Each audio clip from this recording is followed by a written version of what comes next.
Ikhwani fiddin, azakumullah. Kita akan bahas tentang istiqomah, karena ini penting dalam hidup kita, istiqomah. Bahwa ada orang-orang yang tadinya dia Islam, kemudian setelah itu murtad dia. Ada atau tidak? Ada. Ada orang yang tadinya sudah ikut sunnah, belakangan awalnya nih ikut sunnah dia, kemudian belakangan nggak ikut sunnah lagi, bahkan jadi kelompok firqah yang sesat.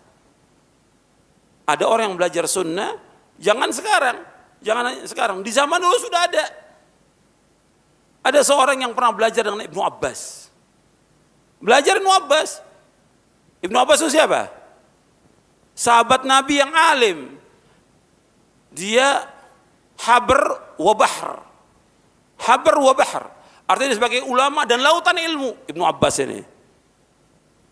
Sampai ketika disebutkan dalam riwayatnya Ibnu Abbas, kalau Ibnu Abbas ini sedang ceramah, luar biasa dia.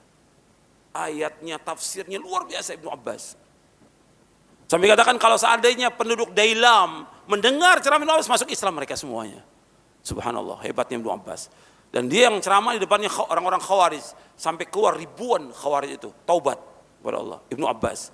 Nah, ada muridnya Ibnu Abbas, belajar Ibnu Abbas, Nafi al-Azruq. Kemudian setelah itu berteman dengan siapa? Dengan orang-orang Khawarij. Jadi Khawarij dia. Jadi Khawarij. Tadi diberikan hidayah di atas sunnah, kemudian jadi Khawarij. Dan yang seperti ini banyak. Yang seperti ini banyak. Makanya kita terus berusaha bagaimana kita berada di atas apa? Di atas sunnah. Dan mohon ketetapan. Makanya kita belajar, kita mengkaji tentang istiqomah ini penting. Bukan hanya orang awam, bukan hanya talibul ilm, terjadi juga pada para dai. Ketika dia terkena fitnah dengan dunia, nggak istiqomah lagi di atas sunnah. Terkena fitnah dunia, nggak istiqomah di atas sunnah. Begitu juga orang-orang yang nuntut ilmu. Tadi ada orang yang rajin nuntut ilmu, masya Allah rajin. Dikasih cobaan sedikit oleh Allah. Apa? Usahanya berhasil, dagangnya berhasil. Kemudian kedudukannya, jabatannya naik. Sudah tinggalkan talabul ilmi. Tinggalkan sholat berjamaah, tinggalkan yang lain. Enggak istiqomah lagi dalam hidup. Ini musibah. Makanya kita harus mempelajari betul-betul tentang istiqomah ini, agar kita dapat melaksanakan agama ini sesuai dengan apa yang Allah syariatkan dan disyariatkan oleh Rasulullah SAW, dengan ikhlas dan ittiba sampai kita diwafatkan oleh Allah Subhanahu wa ta'ala. Kita bahas hadisnya. An Amr wa qila Abi Amrah Sufyan bin Abdullah Al-Thaqafi radhiyallahu an qala qultu ya Rasulullah qul li fil Islam qawlan la as'alu anhu ahadan ghairak qala qul amantu billah thumma istaqim. Rawahu Muslim.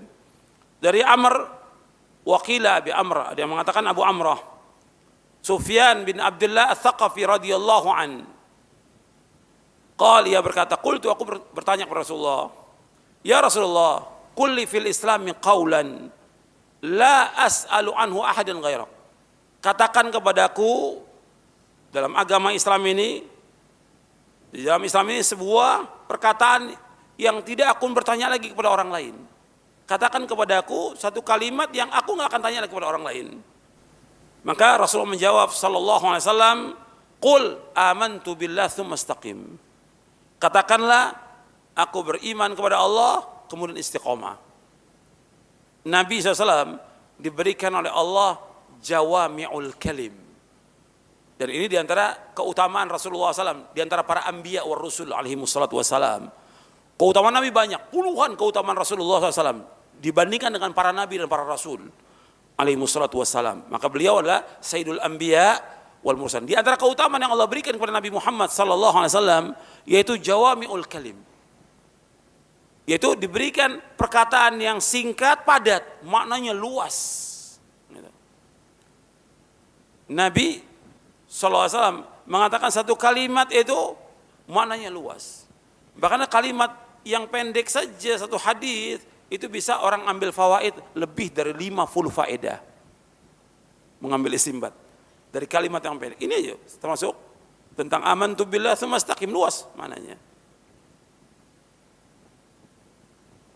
Seperti hadis Nabi juga, ya Aba Umair ma fa'alan Nughair. Berapa puluh Imam Syafi'i mengambil istimbat dari hadis ini. Jadi singkat tapi padat, maknanya luas. Hadis ini sahih diriwayatkan oleh Imam Muslim, Tirmidzi, Nasa'i dalam Sunan Al-Kubra, Ibnu Majah, Ad-Darimi, At-Tabrani dalam Mu'jamul Kabir, At-Tayalisi, Ibnu Abi Asim, Ibnu Abi Dunya dalam kitabnya As-Samad, Al-Hakim, Ibnu Hibban dan yang lainnya. Hadis ini sahih. Di dalam riwayat Imam Ahmad, At-Tirmidzi, An-Nasa'i dan Ibnu Majah ada tambahan, qultu ya Rasulullah, ma takhafu alayya? Fa akhadha Rasulullah sallam bi tarfi lisani nafsihi thumma qala hadha. Aku bertanya Rasulullah, apakah sesuatu yang paling engkau khawatirkan kepadaku? Maka Rasulullah memegang ujung lidahnya, kemudian beliau bersabda ini, dipegang ujung lidahnya sendiri ini, yang Nabi khawatirkan kepada Sufyan bin Abdullah Tsaqafi ini, yaitu lidah.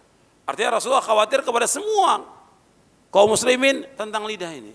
Karena dari lidah ini membuat orang tidak istiqomah. Dengan lidah ini dia berbuat dosa. Banyak orang yang lidahnya ini dia berbuat dosa, dengan perbuatan dosa itu dia tidak istiqomah. Kata Nabi SAW, aktsaru khataya bani Adam fi lisanihi. Kebanyakan kesalahan anak Adam itu di lisannya. Maka Nabi bersabda, masalah menjaga lisan ini termasuk masalah iman. Kata Nabi, man kana yu'minu billahi wal yaumil akhir falyaqul khairan au liyasmut. Barang siapa yang beriman kepada Allah dan akhir, maka hendaklah ia berkata yang baik, berkata yang benar atau diam. Falyaqul khairan au liyasmut. Berkata yang baik, yang benar atau dia diam. Ikhwan fillah, azakumullah. Hadis ini dijelaskan oleh para ulama. Hadis ini singkat, padat, merupakan keusun bagi Rasulullah SAW. Beliau memberikan jawaban tentang pokok-pokok Islam, yaitu iman dan istiqamah menurut manhaj yang benar. Dan Islam itulah tauhid dan taat kepada Allah. Dari makna amantu billah dijelaskan oleh para ulama, beriman kepada Allah. Kalimat beriman kepada Allah mencakup semuanya. Saya bawakan penjelasan para ulama tentang ini, antum lihat di halaman 12. Kalimat amantu billah, aku beriman kepada Allah. Kita wajib meyakini bahwa Allah ilah yang Maha Esa, yang wajib bagi makhluk untuk beribadah hanya kepadanya. Disifati dengan sifat-sifat yang sempurna, yang maha tinggi, dan wajib disucikan dari sifat-sifat yang jelek. Dan apa yang dijadikannya hak, maka itulah hak, dan apa yang dijadikan batil, maka itu batil. Kemudian tsumastaqim, kemudian istiqomahlah, yaitu istiqomah di atas konsekuensi dari perkataan tersebut berupa mencintai Allah. Jadi istiqomah di atas konsekuensi dari perkataan tersebut, mencintai Allah yang mendatangkan keridhaan dan kecintaannya, serta menjauhkan diri dari kemurkaan Allah dan dengan meninggalkan apa saja yang mendatangkan kemarahannya. Syekh Shalih Fauzan menjelaskan tentang hadis ini. Kata beliau tentang kalimat amantu billah, beriman kepada Allah, yaitu beriman kepada Allah bahwa iman itu perkataan dengan lisan, keyakinan dengan hati, dan amalan dengan anggota badan. Itu iman menurut Ahlus Sunnah. Jadi iman itu berkata dengan lisan, meyakini dengan hati, dan mengamalkan dengan anggota tubuh. Itu iman. Kalimat qul amantu billah, aku beriman kepada Allah, merupakan perkataan seorang, aku beriman kepada Allah, maka ia istiqomah dalam hatinya, keyakinannya, dan amalan perbuatannya. Karena istiqomah yaitu istiqomah hati dan amalan, yang nanti kita akan bahas. Jadi istiqomah itu ada istiqomah lisan, istiqomah hati, istiqomah amalan, ada 3. Istiqomah lisan, hati, dan amalan. Insya Allah nanti akan bahas. Dan Nabi SAW mengumpulkan semua kebaikan dalam 2 kalimat ini. Qul amantu billah tsumma istaqim. Katakanlah aku beriman kepada Allah dan istiqomahlah. Jadi seorang tidak cukup mengatakan beriman dengan hati tanpa mengatakan dengan lisan. Tidak cukup dia mengatakan dengan lisan tapi tidak istiqomah dalam hatinya dan perbuatannya. Tetapi harus ada 3 perkara. Yang pertama, perkataan dengan lisan. Yang kedua, keyakinan dengan hati. Yang ketiga, amalan dengan anggota badan. Jadi istiqomah artinya seorang berlaku pertengahan, sederhana, serta lurus antara ghulu, berlebih-lebihan dan meremehkan. Tidak berlebihan, tidak juga meremehkan. Dia tidak berlebihan dan tidak menambah, tidak gegabah, dia juga tidak meremehkan dan tidak lemah. Tetapi ia berlaku pertengahan dan lurus. Karena itulah Allah berfirman, fastaqim kama umirta. Istiqomahlah sebagaimana yang Allah perintahkan kepada kamu. Ini tentang makna istiqomah. Kemudian Nabi juga bersabda sallallahu alaihi wasallam, kata Nabi SAW, istaqimu walan tuhsu wa'lamu anna khaira a'malikum as-salah wa la yuhafidh 'alal wudu illa mu'minun.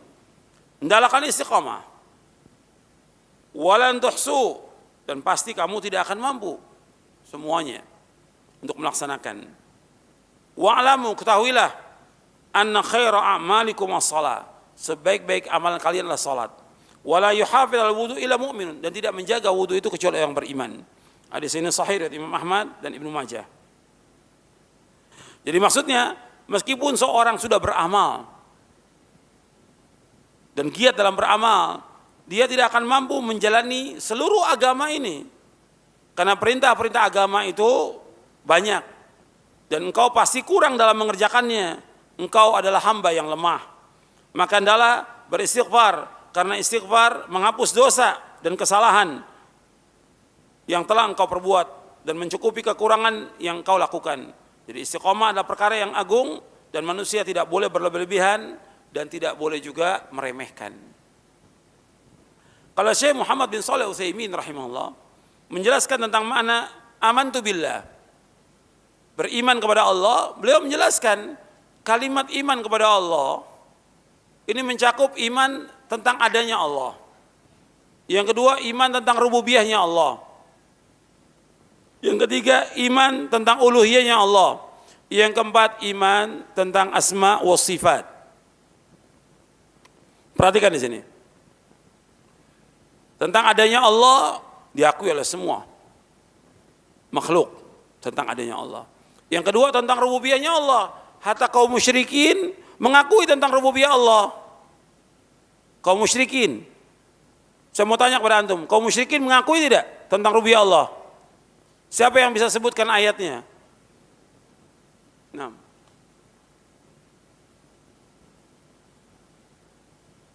Siapa yang bisa menyebutkan ayatnya bahwa kaum musyrikin mengakui tentang rububiyahnya Allah?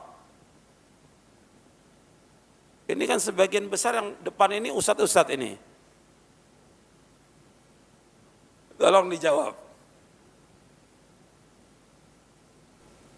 Naam. Wala in sa'altahum man khalaqas samawati wal arda la yaquluna Allah. Seandainya kamu tanya kepada mereka, mereka ini siapa? Kaum musyrikin. Siapa yang menciptakan langit dan bumi? Mereka katakan siapa? Allah. Ditanya siapa yang memberikan rezeki? Allah. Mereka akui. Yang dikatakan rububiyah itu yaitu Allah sebagai khalik, Allah sebagai razik, Allah sebagai malik, Allah sebagai mudabbir, Allah sebagai muhyi, Allah mumit. Dan Allah yang mentakdirkan semua yang ada di langit dan di bumi semuanya. Itu berkaitan dengan rububiyah Allah Subhanahu wa taala. Kalau rububiyah berkaitan dengan perbuatan Allah, kalau uluhiyah berkaitan dengan perbuatan hamba. Perhatikan ya, kalau rububiyah berkaitan dengan perbuatan Allah. Allah mencipta, memberikan rezeki, Allah mengatur alam semesta, Allah memiliki langit dan bumi. Allah berkuasa, Allah mentakdirkan semua takdir makhluk, Allah menghidupkan, Allah mematikan. Ini semua berkaitan dengan perbuatan Allah, rububiyah. Diakui oleh kaum musyrikin. Kalau kaum musyrikin mengakui tentang rububiyah Allah, apalagi orang-orang yang beriman. mestinya lebih yakin lagi dengan rububiyah Allah SWT. Mesti yakin dengan rububiyah Allah. Allah sebagai Khalik, pencipta, pasti Allah memberikan rezeki. Yakin itu. Allah memberikan rezeki. Ini sering saya ulang-ulang ini. Untuk meyakinkan kita bahwa Allah memberikan rezeki, kita pasti dikasih rezeki. Kalau kita ruku dan sujud, kalau orang berbuat dosa dan maksiat dikasih rezeki, orang kafir dikasih rezeki, apalagi kita. Kita ruku dan sujud kepada Allah, nggak mungkin Allah nggak akan kasih rezeki pada kita. Yakin rezeki pasti dikasih oleh Allah. Tapi kita jalankan apa? Sebabnya. Apa dimaksud jalankan sebabnya? Ikhtiar. Ikhtiar. Usaha. Nggak boleh kita menjadi beban buat orang lain. Mengharapkan sesuatu dari manusia. Atau minta-minta. Hukumnya haram dalam Islam. Dan ini sering saya ulang-ulang. Haram. Minta-minta dalam Islam. Seorang awam aja minta-minta hukumnya haram. Apalagi dia talibul ilm, penuntut ilmu. Apalagi dia seorang ustadz, dai, nggak boleh dia minta-minta, hukumnya haram dalam Islam. Itu harus ingat itu. Karena apa? Di sini dengan dia minta-minta merusak tauhid apa? Merusak tauhid rububiyah. Seperti yang dijelaskan oleh Al-Imam Ibnu Qayyim dalam kitabnya Madarijus Salikin. Dengan dia minta-minta kepada manusia, merusak tauhid rububiyahnya. Kenapa dia nggak minta kepada Allah? Allah yang memberikan rezeki kepada seluruh makhluk ini. Dan Allah berikan rezeki dari mulai Allah menciptakan sampai nanti hari kiamat. Enggak ada yang kurang sedikit pun apa yang ada pada Allah SWT. Kalau orang kaya punya duit umpamanya 1 juta atau 1 miliar atau 1 triliun atau bilangan yang enggak bisa dihitung lagi. Kecil, enggak ada arti apa-apa. Dibandingkan dengan Allah SWT. Kenapa makhluk ini minta kepada orang-orang kaya? Apalagi kepada orang miskin. Orang kaya nggak boleh, apalagi orang miskin. Ini banyak orang suka minta-minta ini. Katanya udah ngaji. Kata ustadz udah ceramah kemana-mana, tapi mintanya sama muridnya. Nggak boleh, hukumnya haram dalam Islam, nggak boleh. Orang yang suka minta-minta itu nanti di hari kiamat nggak ada mukanya. Nggak ada mukanya. Walaysa fi wajhi muz'atu lahmin. Nggak ada dagingnya. Hadis sahih riwayat Bukhari dan Muslim. Nggak boleh minta, hukumnya haram. Itu ingat itu. Ini harus yakin tentang rububiyah Allah. Dia tahu itu rububiyah, dia akui aku musyrikin, kok kita nggak yakin? Akui kalimat kul amantu, bila aku beriman kepada Allah, iman terus kepada rububiyahnya Allah SWT. Jangan mengharapkan sesuatu dari manusia. Maka kita jadi orang yang paling kaya di muka bumi. Kita merasa cukup dengan apa yang Allah berikan, jadi orang yang paling kaya. Apa kata Nabi? Warda bima qasamallahu laka takun aghnan nas, kata Nabi. Hendaklah kamu redha dengan apa yang Allah berikan kepada kamu, kamu jadi orang yang paling kaya di muka bumi ini. Bahkan Nabi memberikan nasihat kepada kita lagi. Untuk perhatikan, kata Nabi, wa'lam anna syarafal mu'min qiyamuhu bil lail wa izzahu istighna'u 'anil nas. Ketahuilah bahwa kemuliaan seorang mukmin dengan dia bangun di tengah malam. Dia bangun tahajud, dia berdoa kepada Allah, dia minta kepada Allah. Dia bertaubat kepada Allah semua dosanya. Mulia dia. Dan dia merasa cukup dari manusia. Tidak minta-minta pada manusia. Wa izzahu istighna'un nas. Maksudnya seorang mukmin demikian. Enggak mengharap. Karena dia mengharap kepada Allah. Allah memerintahkan kepada kita semuanya apa? Was'alullaha min fadli. Was'alullaha min fadli. Hendaklah kalian minta karunia kepada Allah. Jangan iri pada manusia, jangan dengki pada manusia, jangan minta-minta pada manusia, minta kepada Allah. Minta pada Allah. Bahkan Nabi mengajarkan kepada Ibnu Abbas radhiyallahu anhu, "Idza sa'alta fas'alillah wa idza sta'anta fasta'in billah." Apabila engkau minta, minta kepada Allah. Apabila engkau minta tolong hanya kepada Allah, jangan kepada manusia. Jangan minta kepada manusia, tidak boleh. Dan ini merupakan tauhid. Iyyaka na'budu wa iyyaka nasta'in. Hanya kepada Engkau ya Allah aku beribadah, hanya kepada Engkau saja ya Allah aku minta pertolongan. Kepada Allah saja. Karena Allah yang menolong kita. Allah yang menciptakan kita, pasti Allah yang memberikan rezeki kepada kita. Pasti. Pasti itu. Yakin. Demikian. Maka minta kepada Allah. Sekecil apapun kita nggak ada di rumah minta. Nggak ada apa? Nggak ada lauk pauk, minta kepada Allah ya Allah. Tapi tetap harus ikhtiar. Ikhtiar tetap ada. Semampu kita ikhtiar. Ini tauhid rububiyah. Ini yakini dulu ini. Ini sudah ngaji, ya, termasuk ustadznya juga udah ngaji, harus yakin dengan rububiyahnya Allah. Jangan mengharap sesuatu kepada manusia. Kemudian uluhiyah. Uluhiyah. Berkaitan dengan perbuatan siapa? Hamba. Kita wajib mengikhlaskan ibadah hanya kepada Allah. Seluruh ibadah kita, ya, baik ibadah hati, lisan, anggota tubuh, kita tujukan kepada Allah. Kita wajib mengikhlaskan ibadah hanya kepada Allah. Kita wajib tawakal hanya kepada Allah. Kita wajib takut hanya kepada Allah. Mengharap hanya kepada Allah. Semuanya. Kita harus merasa diawasi oleh Allah SWT. Kemudian juga kita berzikir karena Allah. Kita berkata karena Allah. Kita belajar karena Allah. Kita nuntut ilmu karena Allah. Kita mengajar karena Allah. Kita berdakwah karena Allah. Semuanya karena Allah. Kemudian kita melakukan amal-amal semuanya karena Allah. Kita menyembelih karena Allah, bukan karena manusia. Lakukan itu. Jangan mengharapkan pujian dari manusia. Jangan mengharapkan sanjungan dari manusia. Jangan juga mengharapkan sesuatu dari manusia, jangan. Enggak boleh. Antum menuntut ilmu harus ikhlas karena Allah. Ketika dia menuntut ilmunya ingin mengharapkan uang atau yang lainnya, dapat ganjaran enggak atau tidak? Enggak dapat. Bahkan apa? Tidak mencium aroma sorga. Dalam hadis yang sahih Nabi bersabda, "Man ta'allama ilman mimma yubtagha bihi wajhullah la yata'allamu illa liyusiba bi arad min ad-dunya lam yajid arfal jannati yaumil qiyamah." Barang siapa yang nuntut ilmu yang mestinya dilakukan semata karena Allah, tapi dia nuntut ilmunya bukan karena Allah, ingin mengharapkan sesuatu dari dunia, maka dia tidak akan mencium aroma surga. Perhatikan itu. Ini nuntut ilmu. Apalagi kita mengajarkan ilmu kepada manusia, jangan mengharapkan sesuatu dari manusia. Ikhlas karena Allah, jangan mengharapkan pujian, sanjungan atau yang lain. Dan ini berat untuk ikhlas ini. Seperti yang dikatakan oleh Imam Sufyan Ats-Tsauri. Kata beliau rahimahullah, ma'alaju syai'an ashadda alayya min niyati. Enggak ada sesuatu yang paling berat aku melainkan melawan niatku. Betul-betul harus berjuang untuk bisa ikhlas. Terus berjuang. Kemudian kita wajib juga mengimani tentang nama-nama Allah. Dan sifatnya kita wajib menetapkan semua nama dan semua sifat Allah. Semua nama Allah semuanya indah. Semua sifat Allah semuanya tinggi.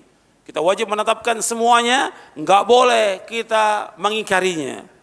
Enggak boleh kita mentakwilnya. Tidak boleh kita menyamakan dengan makhluknya.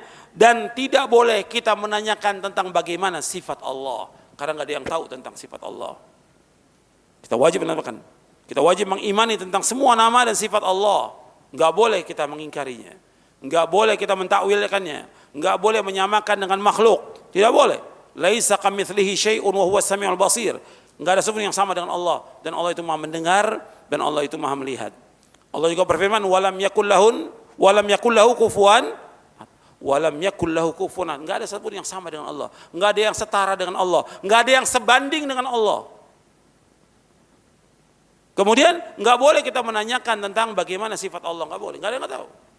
Dan Nabi juga enggak menjelaskan. Makanya ketika ada orang bertanya kepada Imam Malik tentang bagaimana Allah istiwa di atas arsy, Allah menyebutkan bahwa Allah istiwa di atas arsy. Ar-Rahman 'alal istawa. Allah bersemayam di atas arsy.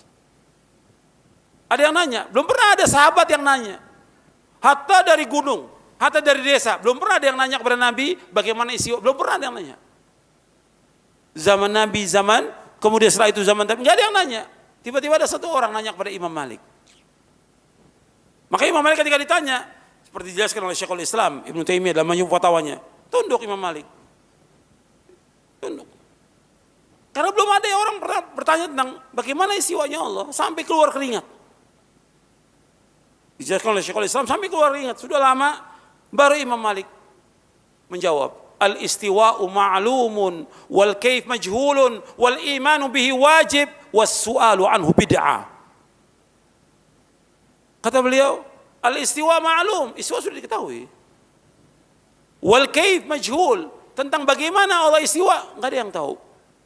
Wal imanu bihi wajib, mengimani wajib, was su'alu anhu bid'ah, menanyakan tentang itu lebih bid'ah. Menanyakan tentang itu beda, enggak boleh tanyakan. Tentang bagaimana sifat Allah, bagaimana tangan Allah, bagaimana wajah Allah, bagaimana Allah turun ke langit dunia, enggak boleh tanyakan, enggak ada yang tahu. Nabi juga enggak menjelaskan, Allah tidak menjelaskan dan Nabi SAW tidak menjelaskan, maka kita diam. Kita diam sebagaimana ulama diam. Kalau kita ingin selamat, kita diam sebagaimana ulama diam. Sebagaimana ulama salaf menahan diri, kita menahan diri. Kita katakan sebagaimana yang mereka katakan dan kita menahan diri sebagaimana yang mereka tahan diri. Kemudian kita wajib membenarkan semua hukumnya. Seperti hukum-hukum yang Allah tetapkan dalam Al-Quran, ditetapkan Rasulullah, kita wajib mengimaninya. Kemudian juga kabar-kabarnya dan semua yang datang dari sisi Allah SWT, wajib engkau mengimaninya. Maka setelah engkau mengimaninya, engkau istiqomah di atas agama Allah. Jangan berpaling ke kanan ke kiri, jangan mengurangi dan jangan menambah-nambah. Itu di halaman 15 ya, perkataan Syekh Utsaimin. Jadi istiqomah di atas agama Allah, di atas syahadat yang kita ucapkan. Ini istiqomah. Kita sudah mengucapkan 2 kalimat syahadat la ilaha illallah Muhammad Rasulullah. Harus istiqomah. Harus paham maknanya. Dan ini perlu belajar. Orang banyak kaum muslimin mengucapkan kalimat la ilaha illallah, tapi enggak paham tentang maknanya, enggak paham tentang rukunnya, enggak paham tentang syaratnya, enggak paham juga tentang konsekuensi dari kalimat syahadat. Kalau orang sudah mengucapkan kalimat la ilaha illallah, berarti la ma'budu bihaqqin illallah, tidak ada yang sembah dengan benar kecuali Allah. Berapa rukunnya la ilaha illallah? Rukunnya ada berapa? Rukunnya? Coba angkat tangan. Nih ustaz-ustaz ini. Rukunnya ada berapa? 2, sebutkan. Ya, rukunnya la ilaha illallah 2. Yang pertama artinya itsbat, yang kedua nafi. Atau dibalik, yang pertama nafi. Nafi artinya menafikan, nafian jami'a ma yu'badu min dunillah, menafikan semua yang disembah selain Allah. Itsbat artinya itsbatul ibadah lillahi wahda, menetapkan ibadahnya kepada Allah. Kalau orang sudah mengucapkan kalimat la ilaha illallah, dia wajib mengingkari semua yang disembah oleh manusia kepada selain Allah. Orang menyembah Isa, menyembah patung, menyembah kubur, menyembah batu, menyembah matahari, menyembah bulan, menyembah apa saja, kita wajib mengingkari bahwa semua sesembahan selain Allah semuanya batil. Dzalika bi anna Allah wal haq wa anna ma yad'una min dunihi wal batil wa anna Allah wal aliyyul kabir. Allah sebutkan dalam 2 ayat, dalam surah Al-Hajj dan juga dalam surah Luqman. Dzalika bi anna Allah wal haq. Yang demikian Allah itu yang hak. Dan selain Allah semuanya batil. Wa anna ma yad'una min duni wal batil. Apa yang diseru oleh manusia selain Allah semuanya batil. Wajib kita meyakini demikian. Hanya Allah yang hak, selain Allah semuanya batil. Semua yang disembah selain Allah semuanya batil. Dan Allah yang maha tinggi dan Allah yang maha besar. Ya, wajib meyakini. Jadi kita nggak boleh ada orang umpamanya mengatakan yang penting bagi saya beribadah kepada Allah, mentauhidkan Allah. Masa bodoh orang lain mau nyembah apa saja masa bodoh. Nggak boleh seperti itu. Ini nggak benar akidahnya. Kalau akidah yang benar, dia wajib menetapkan ibadah hanya kepada Allah dan dia mengingkari semua sesembahan selain Allah. Itu baru benar kalimat la ilaha illallah yang dia ucapkan. Paham ya? Jadi harus dia mengingkari dulu nafian jabi'a ma yu'badu min dunillah. Mengingkari semua yang disembah Allah. Dan dia menetapkan itsbatul ibadah lillahi wahda, menetapkan ibadah hanya kepada Allah. Ini wajib kita paham yang seperti ini. Ini dasar, masalah dasar. La ilaha illallah. Enggak bisa kita katakan, oh enggak apa-apa orang mau berbuat apa saja, mau menyembah kubur, masa enggak bisa. Kita wajib mengingkari. Hati kita mengingkari, meskipun belum mampu untuk mengingkari dengan lisan atau dengan tangan, tapi hati kita mengingkari semuanya. Semua sesembahan yang disembah oleh manusia selain Allah semuanya adalah batil. Batil. Semuanya mungkar, semuanya syirik akbar yang disembah oleh manusia selain Allah. Kita wajib mengikhlaskan ibadah hanya kepada Allah, yang benar hanya satu Allah. Itu harus yakin. Dan Allah menyebutkan dalam beberapa ayat Al-Quran. Makanya Ibrahim alaihi salatu wassalam mengatakan kepada siapa? Kepada bapaknya dan kepada kaumnya. Tentang kalimat ini, la ilaha illallah. Ini harus paham tentang kalimat ini. Ibrahim berkata kepada bapaknya dan kepada kaumnya, wa idz qala Ibrahimu li abihi wa qaumihi innani bara'um mimma ta'budun illa alladhi fatani fa innahu sayahdin wa ja'alaha kalimatan baqiyatan fi aqibihi la'allahum yarji'un. Dalam surah apa? Dalam surah Az-Zukhruf. Ingatlah tatkala Ibrahim berkata kepada bapaknya dan kaumnya, apa perkataannya? Innani bara'um mimma ta'budun. Sesungguhnya aku berlepas diri dari apa yang kalian sembah. Berlepas diri dari semua yang dilakukan oleh manusia menyembah kepada selain Allah. Berlepas diri. Kecuali satu, illalladzi fatarani, kecuali zat yang menciptakan aku. Siapa? Siapa yang menciptakan? Allah. Fa innahu sayahdin, dan Allah akan menunjuki aku. Wa ja'alaha kalimatan baqiyatan fi 'aqibihi ila 'alam yarji'un. Allah jadikan kalimat ini kalimat apa? Kalimat apa? La ilaha illallah fi 'aqibihi, pada anak keturunannya la'alam yarji'un, agar mereka kembali kepada kalimat ini. Jadi harus ada penjelasan kepada umat bahwa semua yang disembah oleh manusia semuanya batil. Yang benar hanya menyembah kepada Allah Subhanahu wa taala. Masih banyak orang yang menyembah kubur, menyembah batu, menyembah pohon, menyembah segala macam. Kita wajib mengingatkan kepada mereka bahwa semuanya batil dan semuanya syirkun akbar. Ini kalimat la ilallah, dan itu yang disampaikan oleh Rasulullah SAW kepada para sahabatnya dan kepada kaum musyrikin sampai mereka beriman kepada Allah Taala. Kemudian yang kedua tentang Muhammad Rasulullah SAW, kita juga harus memahami tentang mana Muhammad Rasulullah. Mana Muhammad Rasulullah SAW artinya ta'atuhu fima amar wa tasdiquhu fima akhbar wa ijtinabu ma naha an wa zajar wa alla yu'badallahu illa bima syara'. Mana Muhammad Rasulullah artinya sallallahu alaihi wasallam mentaati apa yang beliau perintahkan. Kemudian membenarkan apa yang beliau sampaikan. Yang ketiga menjauhkan apa yang beliau larang. Dan yang keempat, kita wajib beribadah menurut apa yang beliau syariatkan. Yang keempat, kita wajib beribadah menurut apa yang beliau syariatkan. Ini semua dasar yang harus kita ketahui. Jadi kalau kita mengatakan Muhammad Rasulullah SAW, kita wajib taat kepada beliau. Jangan mendahului, jangan berkata, jangan berbuat, kecuali kalau beliau contohkan dalam masalah ibadah. Kita wajib membenarkan semua yang disampaikan oleh beliau selama riwayatnya sahih. Kemudian kita menjauhkan apa yang beliau larang, seperti yang Allah firmankan dalam surah Al-Hasyr ayat 7, "Wa ma atakumur rasul fakhudhu wa ma nahakum anhu fantahu." Apa yang diperintahkan, apa yang datang kepada kamu dari Rasul, kamu ambil. Yang dilarang kamu tinggalkan. Kemudian kita wajib beribadah menurut apa yang beliau syariatkan. Jangan kita mengikuti hawa nafsu dan jangan berbuat bid'ah. Sebab Nabi SAW diutus untuk menjelaskan kepada umat bagaimana beribadah kepada Allah. Sebab kaitannya ketika kita menyebutkan qul amantu, bila beriman kepada Allah, apa hanya kepada Allah? Termasuk beriman kepada siapa? Kepada Rasulullah SAW. Begitu juga ketika kita mentaati Allah, kita wajib mentaati siapa? Rasulullah. Karena dengan taat kepada Rasul berarti taat kepada siapa? Taat kepada Allah. Siapa yang bisa sebutkan ayatnya?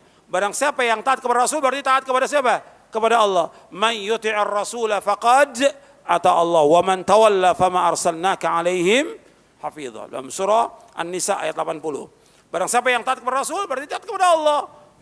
Dan barang siapa berpaling, kami tidak utus engkau sebagai penjaga atas mereka.